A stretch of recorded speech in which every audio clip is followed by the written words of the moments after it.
Hello सक्षम मान्याज, आपका आपके सक्षम एस अकेडमी में स्वागत है। मैं विमलेश सर आज आपको यूनिट्स एंड मेजरमेंट्स का पार्ट 2 न्यूमेरिकल्स लेक्चर लेके आया हूँ। पार्ट 1 में नहीं बना पाया, उतना था टाइम था, कम पड़ गया था, इसलिए पार्ट 2 रिकॉर्ड कर रहा हूँ। और पार्ट 2 में हम लोग देख रहे हैं, कंटिन्यू कर रहे हैं सेम टू सेम। ठीक है, यूनिट्स एंड मेजरमेंट्स का पार्ट 2 लेक्चर है। हम लोग न्यूमेरिकल पार्ट 1 में हम लोग शायद 8 तक कर चुके थे, हमको 9th 1 स्टार्ट करना है। देखो 9th 1 क्वेश्चन यहाँ पे ले आता हूँ मैं। देखिए क्वेश्चन नंबर 9 को देख लो, क्या बोल रहा है 9th 1 में। An object is falling freely under the gravitational force. ठीक है, तो ऑब्जेक्ट है ग्रेविटेशनल फोर्स के अंडर में गिर रहा है। Its velocity after travelling a distance is v, मतलब यहाँ पे जो v है, v जो है वो वेलोसिटी है। यहाँ जो v है बच्चा लोग, वो क्या चीज है? वेलोसिटी। v यहाँ पे वेलोसिटी है, तो ध्यान देना वेलोसिटी का आपको डायमेंशन याद है कि नहीं? L1 मीटर पर सेकेंड ना, तो L1 t - 1 वेलोसिटी। v यहाँ पे वेलोसिटी है। If v depends upon the gravitational acceleration g, मतलब यहाँ पे g जो है वो एक्सेलरेशन है। क्या चीज है ये? एक्सेलरेशन। और एक्सेलरेशन का डायमेंशन आपको याद होना चाहिए, मीटर पर सेकेंड स्क्वायर, तो L1 t - 2 ये उसका डायमेंशन है। थोड़ी देर काम आएगा, इसके लिए सब लिख के रख रहा हूं। अच्छा आगे, prove that dimensionally analysis, with the help of dimensionally analysis v is equal to k root of gh where k is constant। यहाँ पे k क्या चीज है? कांस्टेंट है। और डायमेंशन की हेल्प से प्रूफ करो कि ये इक्वेशन करेक्ट है या नहीं। तो डायमेंशन की हेल्प से कैसे प्रूफ करेंगे? पहले लेफ्ट हैंड साइड का डायमेंशन, फिर राइट हैंड साइड का डायमेंशन, और अगर दोनों साइड का डायमेंशन इक्वल है, इसका मतलब ये डायमेंशनली करेक्ट है। ठीक है, तो क्या लिखूंगा यहाँ पे? Dimension of left hand side. Left hand side मतलब v। हाँ, लेफ्ट हैंड साइड मतलब यहाँ पे कौन आ रहा है? v। और इसका डायमेंशन क्या होगा? L1 t - 1। इसको दे दिया इक्वेशन नंबर 1, नहीं दिखेगा तो भी आप समझना L1 t - 1 है। ठीक है, नेक्स्ट अब क्या निकालूंगा मैं? Dimension of right hand side. ठीक है, राइट हैंड साइड में कौन कौन है हमारे पास? Root of GH। देखिए k तो कांस्टेंट है, k का डायमेंशन ही नहीं होगा। मैं थोड़ा सा नीचे लिखता हूं, कहीं मान लो ना दिखे उधर, तो नीचे लिख रहा हूं इस चीज को। हाँ, घिसका लू क्या इधर बाजू में?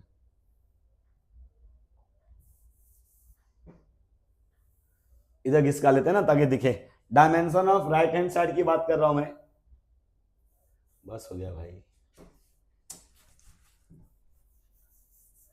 देखिए अब आ जाओ, अब राइट हैंड साइड की बात करेंगे तो राइट हैंड साइड में क्या है? रूट में है। तो रूट का मतलब पावर आपको मालूम होना चाहिए। रूट का मतलब पावर हाफ, तो g का पावर हाफ, h का पावर भी हाफ। अब g मतलब एक्सेलरेशन, डायमेंशन क्या है इसका? L1 t - 2, इसका पावर 1/2। h मतलब हाइट हुआ, तो हाइट है तो L1, और इसका पावर भी 1/2। आगे सॉल्व करेंगे इसको तो क्या हो जाएगा? देखो ये पावर का अंदर मल्टीप्लाई करो तो हो जाएगा L1/2 t - 2 into 1/2 L power 1/2। ठीक है, अब ये L1/2 क्या हो जाएगा? ये L1, इसका 2 कट जाएगा तो क्या बचेगा? t - 1। अब राइट हैंड साइड का डायमेंशन देखो फ्रॉम 2, तो क्या दिखेगा हमको? From equation 1 and equation 2। Equation 1 and 2 से मुझे क्या दिखाई दे रहा है कि लेफ्ट हैंड साइड का डायमेंशन जो है, dimension of left hand side, यह इज इक्वल टू है किसके? डायमेंशन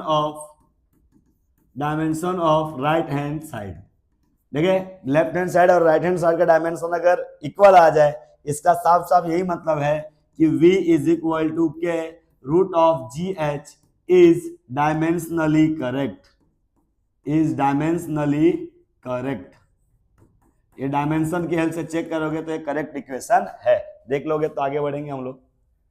साथ में ला देता हूं, थोड़ा छोटा हो जाएगा, प्लीज देख लो थोड़ा एडजस्ट करके। नेक्स्ट वन पे बढ़ते हैं हम लोग।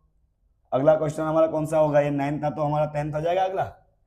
देखिए हाँ, ये इक्वेशन देख लो। बच्चे लोग को ये बहुत हार्ड लगता है, आप लोग देखोगे तो एकदम आसानी से काम हो जाए, कुछ ज्यादा हार्ड नहीं है। देखो 10th वन क्या दे रहा है मुझे? v is equal to AT plus b upon t plus c plus v0 is a dimensionally, देखिए valid equation. Obtain, dimensionally valid है। डायमेंशनली वैलिड बोलने का मतलब याद रखना बच्चा लोग, डायमेंशन की हेल्प से जब चेक करोगे ना, तो जो भी लोग यहाँ पे प्लस हो रहे हैं, देखो जैसे 80, इसका डायमेंशन इस पूरे के इक्वल होगा, इस पूरे का डायमेंशन, मतलब जब भी कोई भी लोग प्लस हो सकते हैं तो तीनों का डायमेंशन इक्वल होगा, तभी वो लोग प्लस होंगे, नहीं तो प्लस नहीं होंगे। समझ में आ रहा है क्या? प्लस माइनस सिर्फ तब होता है जब ये लोग का डायमेंशन इक्वल होता है या सेम होता है, तो ये चीज आपको थोड़ा सा ध्यान रखना है। समझ में आ रहा है क्या? तो ये डायमेंशन की बात कर रहा हूं मैं। यहाँ पे देखो v इक्वल टू होगा 80 के, v किसके इक्वल टू होगा 80 के, वैसे v इक्वल टू होगा b अपॉन t के, वैसे ही v इक्वल टू होगा v नॉट के। ठीक है, अब t प्लस सी लिखते तो दोनों का डायमेंशन भी तो सेम ही होगा। जहां जहां जो जो लोग प्लस हो सकते हैं उन सबका डायमेंशन सेम होता है, ये चीज आपको याद रखना है। ठीक है, तो ये चीज आप लोग को देखना है। अच्छा, क्या क्वेश्चन में बोल रहा है हमको, आगे देखते हैं। Obtain the dimensional formula for the ABC. हमको ए का डायमेंशन निकालना है, बी का डायमेंशन निकालना है, सी का डायमेंशन भी निकाल लेना है।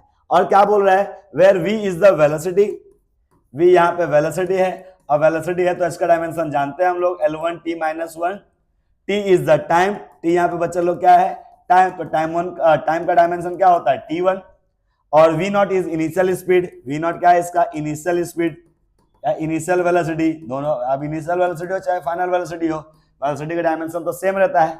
चलो सॉल्व करते हैं।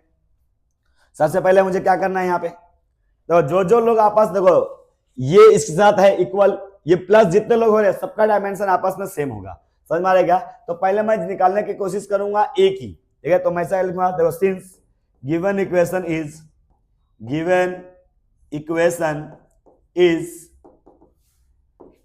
डायमेंशनली करेक्ट, ठीक है, डायमेंशनली एक लोग क्या है करेक्ट है, therefore dimension of v is equal to dimension of at, मतलब जो v का डायमेंशन होगा वो किसके बराबर होगा 80 के। वैसे आप कौन सा भी ले सकते थे सर, जितने भी लोग प्लस हो जाए सबका डायमेंशन सेम होता है। अब v का डायमेंशन बच्चा लोग क्या होगा L1 m तो है नहीं मास 0 t - 1। तो इसके पास बच्चा तीन लोग को हमेशा लेने का एल एम टी को, जो चीज नहीं है उसके पावर में 0 लगाने का। समझ रहे क्या? ये वैल्यू लिख दिया इक्वल टू, तो ए का आपको डायमेंशन तो पता ही नहीं है, ए का तो निकालना है सर जी। टी का डायमेंशन क्या हो गया T1, ये जब इधर आएगा तो डिवाइड होगा, ये जब टी इधर नीचे आएगा तो क्या होगा डिवाइड, L1 m0 t - 1, ये इधर आएगा तो क्या हो जाएगा डिवाइड T1, और यही जब ऊपर जाएगा तो क्या हो जाएगा -1। अब पहले से -1 है, एक और -1 आ गया तो -1 प्लस हो जाएगा, और ये डायमेंशन हो जाएगा L1 m0 t - 2। ये डायमेंशन मुझे किसका मिल गया, ए का। पहला आंसर मिल गया सर। दूसरा आंसर भी सर निकाल दो फटक से, बी का। अब क्या निकालूंगा, सिंस, देखिए अगेन बार बार लिखने की जरूरत नहीं है कि डायमेंशनली करेक्ट है, इसलिए तो क्या लिखूंगा मैं, डायमेंशन देखते रहना, dimension of v is equal to dimension of, देखिए किसको ले ले हम लोग इस बार, b अपॉन टी ले रहा हूं, प्लस c को नहीं ले रहा हूं क्योंकि t और c का तो डायमेंशन सेम है, प्लस हो रहा है मतलब डायमेंशन सेम है। याद रखना, जब भी दो लोग प्लस हो सकते हैं मतलब डायमेंशन दोनों का सेम है। तो मैंने इस बार इसको उठाया और इसका एक t लिया है, दोनों का डायमेंशन सेम। अब v का डायमेंशन बच्चा लोग क्या है, L1 m0 t - 1, okay. b आपको पता नहीं है, t टाइम का तो होता है T1 सर जी, ये इधर से इधर जाएगा तो क्या हो जाएगा L1 m0 t - 1 डिवाइड से इधर जाएगा t पावर +1 इक्वल टू क्या मुझे मिल जाएगा b। तो डायमेंशन में +1 - 1 कैंसिल हो गया तो क्या बचा L1 m0 t0 बराबर b, मतलब मुझे b का डायमेंशन भी यहां मिल गया। अब बारी है c की, c निकालेंगे कैसे, देखो सिंस डायमेंशन ऑफ, बहुत सिंपल है c वाला, तो dimension of t equal to dimension of c। क्यों ऐसा बताओ, कमेंट करो क्यों ऐसा। अरे भाई दोनों लोग प्लस हो रहे ना, क्या बोल रहा हूं बार बार, जो भी लोग आपस से प्लस हो सकते हैं इसका मतलब एक ही है कि दोनों का डायमेंशन सेम है। और इसका डायमेंशन क्या था मेरे पास, L0 m0 t1, अरे सिर्फ टाइम है ना, और ये हो गया c, तो c का डायमेंशन भी मिल गया। देख लोगे तो आगे बढ़ेंगे हम लोग, नीचे कर दे क्या स्क्रीनशॉट लेने के लिए, ठीक है। देख लो बच्चा, इतना तो आगे बढ़ जाएंगे हम लोग। ठीक है, नेक्स्ट क्वेश्चन पे चलते हैं। 11th, चलो 11वां चालू कर दिए हम लोग। क्या बोल रहा है, length breadth and thickness of the rectangular sheet. Length breadth thickness को मैं हाइट लिख लेता हूं, ठीक है। लेंथ कितना दे रहा है बच्चा मुझे, 4.234 मीटर, ध्यान रखना, पहला लेंथ है, दूसरा ब्रेथ है, तीसरा थिकनेस है। और ब्रेथ कितना दे रहा है 1.005 मीटर, मीटर में दिया है, ध्यान देना। और ये दे दिया 2.01 सेंटीमीटर। गलत किया कि नहीं किया हमारे साथ? तो इसको फटाक से कन्वर्ट कर लो मीटर में, और 1 सेंटीमीटर में 10⁻⁻² मीटर। अच्छा, क्या बोला है? Give the area and the volume of the seat correcting significant figure में। देखिए हमको क्या क्या निकालना है यहाँ पे, एरिया और क्या निकालना है, वॉल्यूम। तो आपको एरिया का फॉर्मूला मालूम होगा। एरिया का फॉर्मूला होता है लेंथ इंटू ब्रेथ, एकदम बचपन वाला फॉर्मूला। लेंथ का वैल्यू है 4.234 इंटू ब्रेथ का वैल्यू है 1.005, दोनों मीटर में है, तो यूनिट में लिखना है यहाँ पे मीटर स्क्वायर। अब इसका मल्टीप्लाई करके दिखा दो सर जी, भरोसा हो जाए आप पे। मल्टीप्लाई करके दिखा देते भाई, भरोसा करोगे तभी तो फॉलो करोगे, सब्सक्राइब करोगे। 4.24, गलत, माय मिस्टेक, 234 मल्टीप्लाई बाय 1.005। चलो इसका मल्टीप्लाई कर दिया मैं, तो आंसर क्या आ गया 4.255 मीटर का square. This is the value of area. समझ में आ गया? अब मुझे और ऐसे क्या निकाल लेना है, एरिया देखो मैच हुआ क्या, 4.255 एकदम परफेक्ट मैच हो गया। ठीक है, मुझे और क्या निकाल लेना है इसमें, इसको पहले हटा ले। मुझे और क्या निकालना है इसके अंदर, वॉल्यूम। यहाँ क्या लिखेंगे हम लोग, volume is equal to, formula होता है length into breadth into height. अरे 3 दिया ना, तीनों का मल्टीप्लाई कर लो, बस इतना चीज कर लोगे तो काम हो जाएगा। लेंथ और ब्रेथ का वैल्यू आपको मालूम है 4.234 इंटू 1.005 इंटू हाइट है 2.01 10⁻⁻²।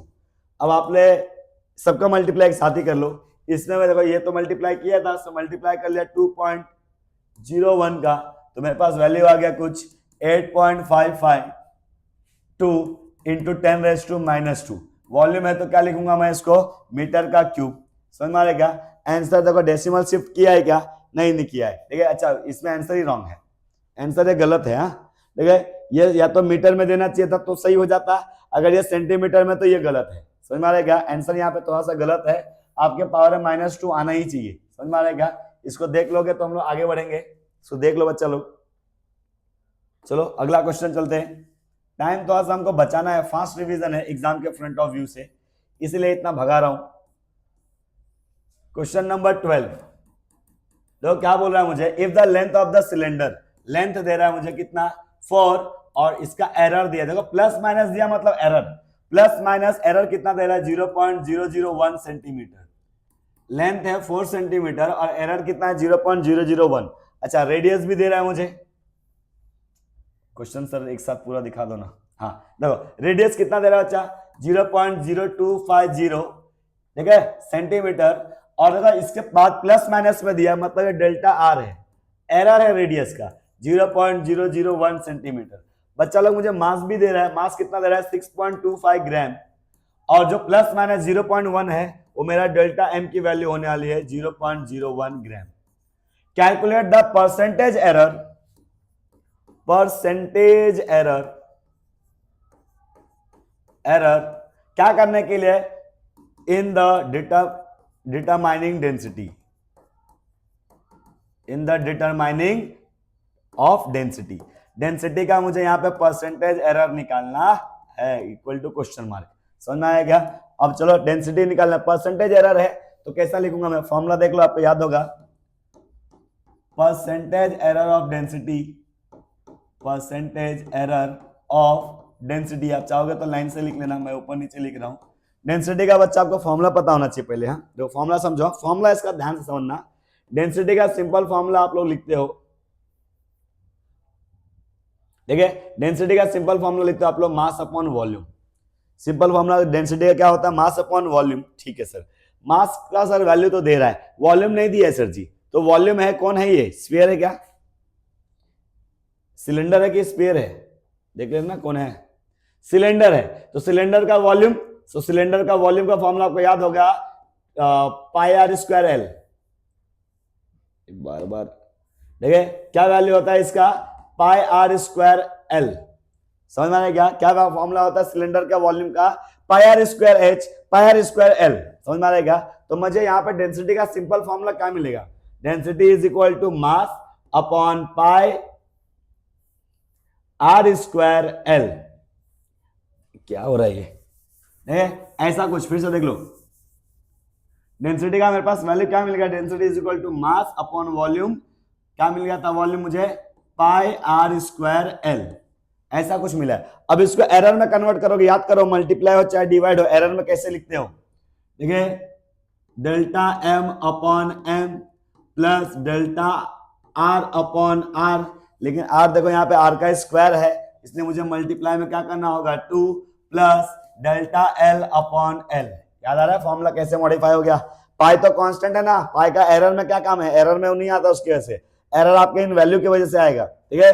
तो एरर आपको बताया था पहले लेक्चर में, बताया था कि कैसे आप लोग करते हो, एम को डेल्टा एम अपॉन एम लिखने का, आर को डेल्टा आर अपॉन आर लिखने का, एल को भी delta L upon L, R का स्क्वायर था इसलिए 2 का मल्टीप्लाई किया, क्योंकि आप लोग क्या निकाल रहे हो परसेंटेज एरर, इसलिए आपको इसमें मल्टीप्लाई बाय 100 दिखाना है, मल्टीप्लाई में क्या दिखाना है आपको 100, क्योंकि आप लोग निकाल रहे हैं यहाँ पे परसेंटेज एरर, ठीक है। अच्छा आगे सॉल्व करते हैं, वैल्यू पुट करके, वैल्यू पुट करते हैं, डेल्टा एम का वैल्यू बताओ 0.01 अपॉन कैपिटल एम, मतलब आपका original 6.25 plus 2 time of delta R की वैल्यू बताओ 0.001 अपॉन आर का वैल्यू कितना 0.0250 प्लस डेल्टा एल की वैल्यू बताओ 0.001 अपॉन एल का वैल्यू 4, मल्टीप्लाई में इसके बाहर में क्या आएगा 100।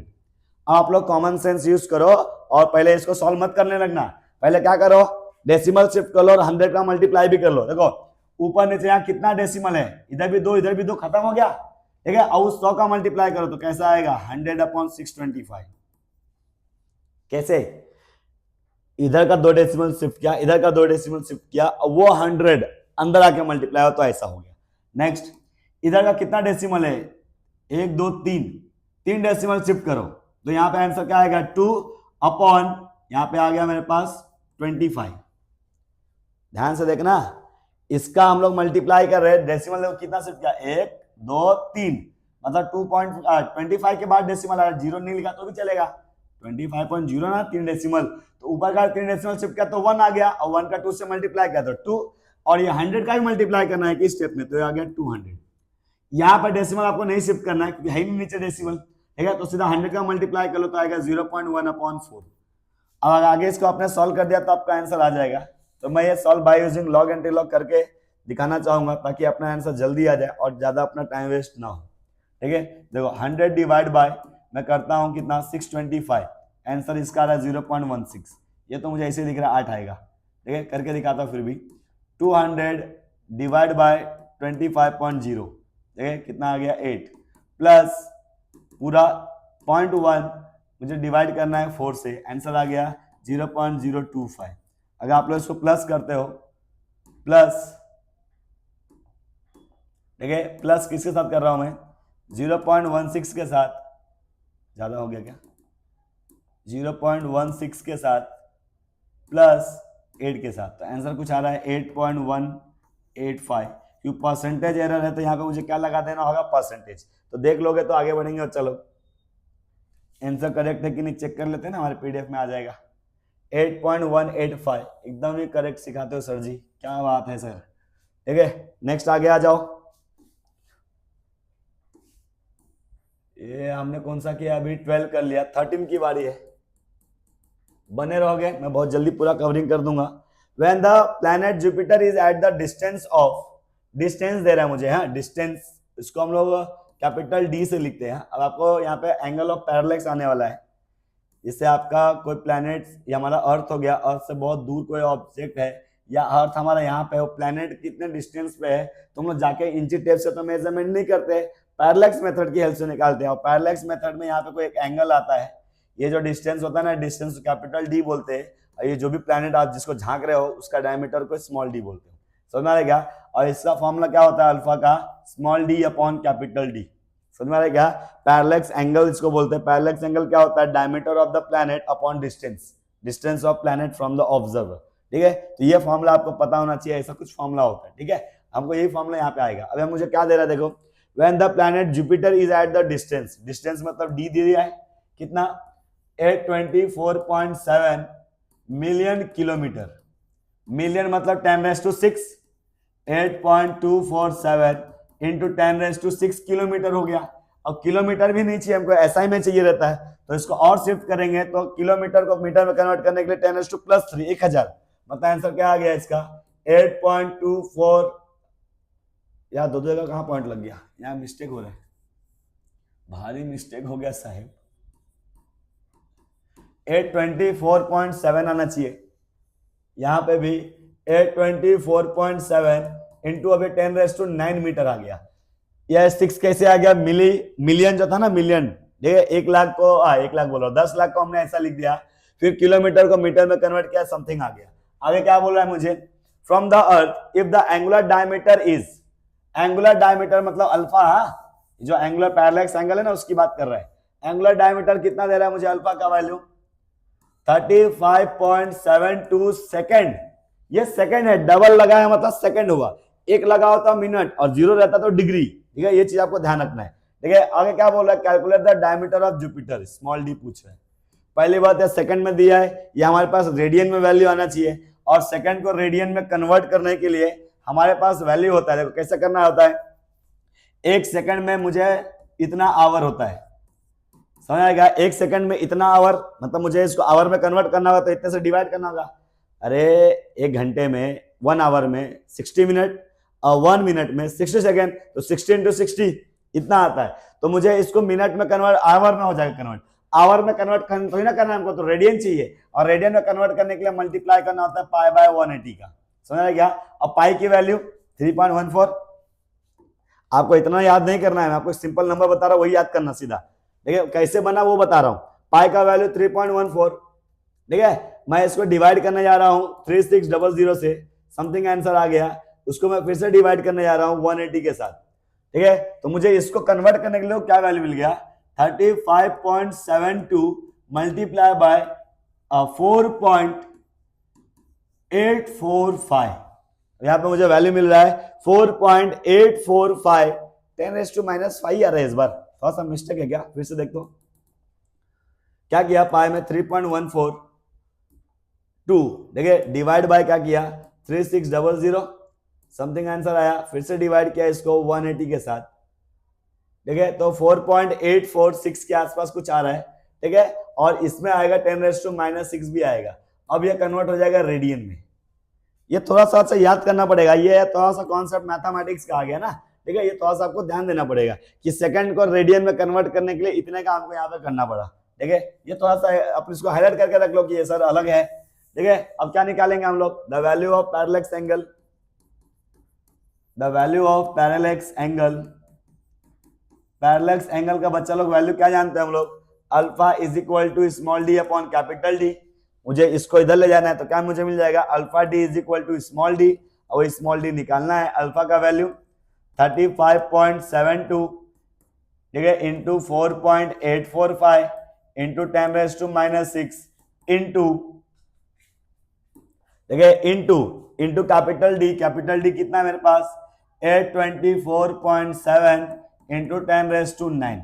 अगर इसको मैं सॉल्व कर लूं तो मेरा आंसर आ जाएगा, ठीक है, तो मैं सॉल्व करने की कोशिश करूंगा, आप लोग को ये लॉग एंटी लॉग से करना है, मैं सिर्फ आंसर आ रहा है कंफर्म करने के लिए मैं कैलकुलेटर से करता हूं, आप लोग बच्चा लोग रिक्वेस्ट है कि आप लोग लॉग एंटी लॉग से ही करोगे, मोबाइल से आपको नहीं चेक करना है, ये चेक करने की जिम्मेदारी हमारी है, ठीक है। मल्टीप्लाई बाय 824.7 मल्टीप्लाई में ऐसा करा तो आंसर आ रहा है मेरे पास 142725.38, ऐसा कुछ मेरे पास वैल्यू आया है, ठीक है, टेंशन नहीं लेना, बुक से आंसर मैच हो जाएगा, बस इतना मैं आप मल्टीप्लाई करने में फिलहाल वैल्यू आया है, या -6 और +9 क्या बचेगा 10⁻+3, 10⁻+3 ना, -6 इसमें से 9 में से कम हो गया। अब ऐसा करो डेसिमल शिफ्ट करो सिग्निफिकेंट के हिसाब से, कितना शिफ्ट कर रहा हूं मैं, 1 2 3 4 5 डेसिमल शिफ्ट कर रहा हूं मैं, इसको लिख रहा हूं 1.427, क्या लिखा है इसको मैं 5 डेसिमल पीछे खींचा तो यहाँ 5 बढ़ाना होगा, तो 10 कितना आ जाएगा 8, आंसर देख लो, अरे आप लोग इसको स्क्रीनशॉट ले लो, बुक से मिला लेते हैं आंसर 1 पॉइंट, हाँ एकदम परफेक्ट है। बोले सर कहाँ परफेक्ट है, आपका 8 है, वहां पे 5 दिख रहा है, तो चलो किलोमीटर में भी तो है, अपना आंसर तो मीटर में आया है, समझना है क्या, अपना आंसर किस में आया मीटर में, तो एकदम परफेक्ट है। आप चाहोगे सिर्फ 3 देखो अप्रॉक्स वैल्यू लिया इसको, ये चल जाएगा, यहाँ पे उन्होंने 5 लिया है क्योंकि 10⁻³ को हटा दिया किलोमीटर को, इसलिए उन्होंने किलोमीटर में लिखा है।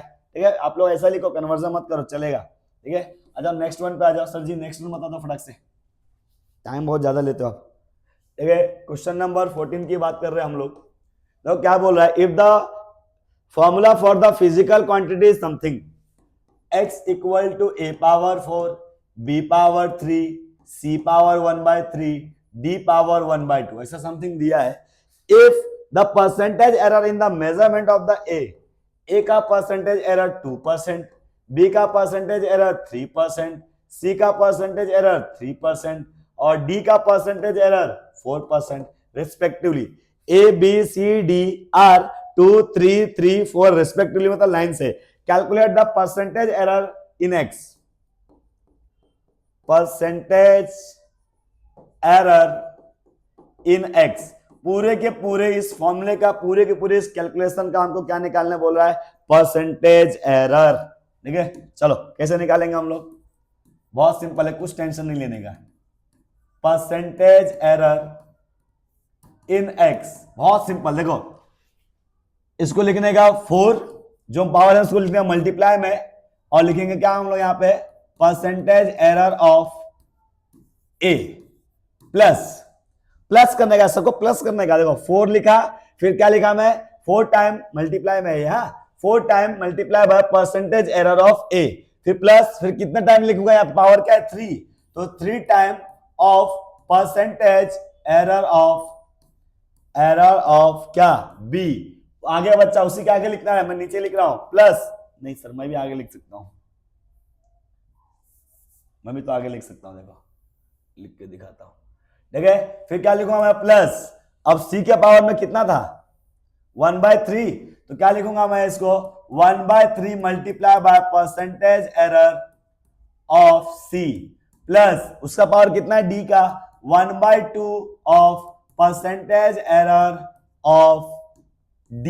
इस टाइप का मेरे पास वैल्यूज है, समझ आ रहा है क्या, परसेंटेज एरर मैं निकाल रहा हूं, ध्यान से देखना, बहुत लंबा वैल्यू जा रहा है। हाँ ठीक है, 4 multiply by percentage error a का कितना दिया था, a का 2 3 3 4, इसका कितना दिया था 2, इसका कितना दिया था 3, इसका भी कितना दिया था c का 3, और इसका कितना दिया था 4। 2 परसेंटेज a का, 3 का परसेंटेज एरर है इसलिए परसेंटेज नहीं लगा रहे यहाँ, तो परसेंटेज से लगाना पड़ता। मल्टीप्लाई करो, 4 2 जा 8, 3 3 जा 9, ये तो कट गया 1 और ये कट गया 2, प्लस करो इसको, 2 1 3, या टोटल 20 आ रहा है क्या, 20%। ठीक है, परसेंटेज एरर इन x टोटल कितना आ रहा है मेरे पास, 20%। देख लोगे तो आगे बढ़ेंगे हम लोग। ठीक है, ये क्वेश्चन था आपका, ठीक है ये क्वेश्चन था आपका, ये इधर आंसर हो गया। ठीक है, चलो नेक्स्ट वन पे चलते हैं बच्चा लोग, टाइम अपने पास नहीं है, टाइम नहीं वेस्ट करना है, एग्जाम का समय आ रहा है, अपने को फटाफट आंसर सॉल्व कर लेना है। ठीक है, लास्ट 2 बज गए सर जी, फटाक से बता दो, एक ही में बता दो सर। तो क्या बोल रहा है, write down the number of the significant figure in the each of the following case. पहला कितना दे रहा है, 0.003 मीटर क्यूब। दूसरा क्या दे रहा है मुझे क्वेश्चन, 0.1250 ग्राम सेंटीमीटर क्यूब। अपने को यूनिट से लेना देना फिलहाल नहीं है। तीसरा इसके अंदर क्या दे रहा है मुझे, 6.4 इंटू 10⁻6 मीटर। और मेरे पास चौथा वाला क्वेश्चन क्या दे रहा है, 1.6 इंटू 10⁻⁻19। और पांचवा भी है इसके अंदर, पांचवा मुझे यहाँ पे क्या दे रहा है, 9.1 इंटू 10⁻31 kg। समझ आ रहा है क्या। अब मुझे सिग्निफिकेंट फिगर पूछा है, तो यहाँ पे मैं डेसिमल कुछ शिफ्ट नहीं कर रहा, सिग्निफिकेंट फिगर डेसिमल शिफ्ट किया तो भी वही आएगा। अगर उसने हमसे वो पूछ जाता ना ऑर्डर ऑफ मैग्नीट्यूड, तो यहाँ पे डेसिमल शिफ्ट करने की जरूरत पड़ती है हमको। सिग्निफिकेंट फिगर उसको बोलते हैं जो नंबर को हम लोग काउंट कर सकते हैं, जिस नंबर को हम लोग वैल्यू देते हैं। समझ में आएगा, जो नंबर काउंटेबल होता है, वैल्यूएबल होता है, उसको हम लोग बोलते हैं। अब मुझे आता है यहाँ पे डेसिमल, हाँ रूल क्या है, क्या डेसिमल से पहले जीरो को सिग्निफिकेंट नहीं बोलते हो, डेसिमल के बाद और नॉन जीरो के पहले के जीरो को भी सिग्निफिकेंट नहीं बोलते, नहीं बोलते, नहीं बोलते। समझ में आएगा, ये चीज आपको ध्यान रखना है। फिर से, डेसिमल के बाद के जीरो को सिग्निफिकेंट में काउंट नहीं करते, नॉन जीरो से पहले है तो। अगर नॉन जीरो के बाद में रहा तो देखो इस वाले में 5 के बाद में, अगर किसी नंबर 1 2 3 4 5 6 इस नंबर के बाद में तो काउंट करोगे, उस नंबर के पहले है तो काउंट नहीं किया जाता है। जैसे 0 1, इसका आप लोग 10 काउंट करो कि 1 काउंट करो 1, अगर वही 0 इसके बाद लगता तो 10, बाद लगता तो 100, बाद लगता तो 1000, लेकिन पहले लगाया तो कुछ फर्क पड़ रहा है क्या? नहीं ना। मतलब कैसा, जो नंबर की वैल्यू होती है उसको ध्यान रखना है। यहाँ पे कितने होंगे, यहाँ पे आंसर क्या लिखोगे, there is only one significant, एक ही नंबर काउंटेबल है ना यहाँ पे, तो there is only one significant figure. यहाँ देखो डेसिमल क्या, 1 2 3 4, क्या लिखोगे यहाँ पे, देयर इज 4 सिग्निफिकेंट। यहाँ पे कितने सिग्निफिकेंट है, यहाँ पे 4। नेक्स्ट यहाँ पे देखो कितने नंबर दिख रहे हैं यहाँ पे, ये इसको नहीं देखने का, पावर को लेना देना नहीं होता है, ये तो ऑर्डर ऑफ मैग्नीट्यूड में आता है। यहाँ पे कितने नंबर दिखते हैं आपको, 2, तो क्या लिख दोगे यहाँ पे, there is 2 significant, there is 2 significant. Spelling अच्छे से लिखना। यहाँ पे देखो 2 नंबर की काउंटिंग हो सकती है, यहाँ पे क्या लिखोगे, देयर इज 2 सिग्निफिकेंट। यहाँ पे भी कितने सिग्निफिकेंट आ गए, 2। यहाँ पे देखो कितने नंबर काउंटिंग है, वही 2, तो यहाँ पे भी क्या लिख दोगे, there is 2 significant. Order of magnitude पूछता तो डेसिमल शिफ्ट करने की जरूरत पड़ी होती है हमको। ठीक है, एक लास्ट क्वेश्चन देख लेते हैं सर जी फटाक से। आप बहुत अच्छा बता रहे हो, तो आपको लाइक और फॉलो करना तो बनता है, यहाँ तक पहुंच गए तो सब्सक्राइब करना बनता है, दोस्तों को शेयरिंग करना बनता है। ठीक है, क्या बोलेगा, diameter of the sphere, diameter मतलब डी, हाँ 2.14 सेंटीमीटर, डायमीटर इतना है तो रेडियस क्या होता है, डायमीटर का आधा, तो रेडियस इसका आधा कितना होगा, 1.07 सेंटीमीटर। अरे भाई इसमें 2 का डिवाइड कर लो ना भाई। ठीक है, अच्छा ये सेंटीमीटर है, मीटर में कन्वर्ट करना होता है, तो रेडियस का वैल्यू क्या मिलेगा, 1.07, 1 सेंटीमीटर में सर जी -2 मीटर होता है, लिख दो फटाक से। अच्छा, calculate the volume of sphere, volume of sphere हमको निकालने बोल रहे हैं। ठीक है, क्या बोल रहा है, volume of sphere to the corrected number of significant figure, significant figure भी हमको वहां पे चाहिए। ठीक है, तो वॉल्यूम ऑफ स्फीयर का फॉर्मूला क्या जानते हैं हम लोग, एरर नहीं है हाँ, तो ये सीधा आपको सिंपल लगाना, अगर एरर बोला होता ना तो आपको डेल्टा m अपॉन m ऐसा वाला फॉर्मूला लगता है, ये तो सीधा है। तो स्फीयर का वॉल्यूम होता है 4/3 पाई r क्यूब। ठीक है, अब मैं वैल्यू 4/3 रख दिया, पाई का वैल्यू 3.14 इंटू रेडियस, रेडियस कितना दे रहा है देखो, 1.07 इंटू 10⁻⁻² का क्यूब। जब क्यूब करोगे तो आंसर कैसा आएगा, 4/3 इंटू 3.14 इंटू 1.04 का क्यूब, और यहाँ पर जाएगा 10⁻⁻6। इसका भी क्यूब करना है, इसका भी क्यूब करना है। अब इसको मल्टीप्लाई आप लोग by using log anti log करना होगा, आपको सिखाया है, आपको वीडियो में सिखाया है मैंने कि कैसे लॉग एंटी लॉग से करते हो। तो क्या कर रहा हूं मैं, 4 पहले डिवाइड कर लेता हूं, 3 से समथिंग आंसर आया, उसमें मैं मल्टीप्लाई करने जा रहा हूं 3.14 का, फिर से मल्टीप्लाई करूंगा इसका। ठीक है, मल्टीप्लाई किससे करने वाला हूं, 1.07 से, समथिंग मेरे पास वैल्यू आ गया 4.479, याद रखना 4.479 आ गया, एक बार मल्टीप्लाई किया तो 4.479, वापस मुझे 2 बार मल्टीप्लाई और करना है, 1.07 मल्टीप्लाई बाय 1.07, तो मेरे पास वैल्यू कुछ ऐसा आ रहा है 5.128 इंटू 10⁻⁻6, ऐसा कुछ मेरे पास वैल्यू आ रहा है। ठीक है, तो जब देखते हैं हमारा वैल्यू मैच हो रहा है क्या, 5.13 एकदम परफेक्ट है, एकदम सही है, कोई गलती नहीं, कुछ नहीं इसमें। ठीक है, बोलो सर यहाँ पे आपका तो सही नहीं दिख रहा है, यहाँ पे 13 दिख रहा है मुझे तो। ठीक है, बच्चा वो सही से नहीं लिया उसने प्रॉपरली। ठीक है, ये नंबर 5 से ग्रेटर नंबर है ना, तो 5 से ग्रेटर नंबर इसलिए उसने ऐड करके ऐसा लिख दिया है 13 इंटू 10⁻⁻6, तो ये आपका मीटर क्यूब में आंसर आ रहा है। आंसर किस में आ रहा है, मीटर क्यूब में। सर अगर आप लोग ने इसको सेंटीमीटर में लिखा होता तो सेंटीमीटर में अगर लिखोगे तो पूरा यहाँ से इस पूरे को हटा दो, ऐसे लिख देना 5.13 सेंटीमीटर का क्यूब, तो भी चल जाएगा। समझ आएगा, खत्म हो गया। मिलते हैं अगले लेक्चर में, तब तक के लिए tata bye bye, take care, see you in next lecture.